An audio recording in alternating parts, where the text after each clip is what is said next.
టీపీకి repeated చెప్తున్నా, వీళ్ళు rowdyism చేస్తాం, గుండాగర్దీ చేస్తాం, భయపెట్టేస్తాం, నరికేస్తాం అంటే వీటికి భయపడే వాళ్ళందరూ ఇంతమంది పాలిటిక్స్కి ఎందుకు వస్తారండి? ఆడబిడ్డలు ఎందుకు పాలిటిక్స్కి వస్తారు? వీళ్ళకి రౌడీలు కానీ గుండాలకి భయపడితే there is a policy matter. మీకు నచ్చిందా పాలసీ? మీకు అమరావతి ఎంత కావాలో అంత కావాలా, 3 రాజధానులు కావాలా, అదేదో అదే చెప్తున్నాను, అదేదో చిరాకు ఉంటుంది పేరెంటాను.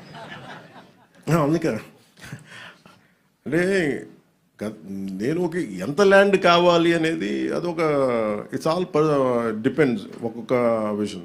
సో ఫైనల్లీ 2014లో ఒక డెసిషన్ తీసుకున్నారు, 30,000 ఎకరాలు 33,000 ఎకరాలతో క్యాపిటల్ చేద్దామని చేశారు. అది కనీసం అమరావతికి పరిమితమైంది. కానీ నాకు తెలిసి ఎన్ని కిలోమీటర్లు సార్? ఒక హౌ మెనీ కిలోమీటర్లు? ఓకే, ఒక అమరావతి వరకు తీసుకుని ఒక 33,000 ఎకరాలు అనుకుంది. ఇప్పుడు ఆయన గత ముఖ్యమంత్రి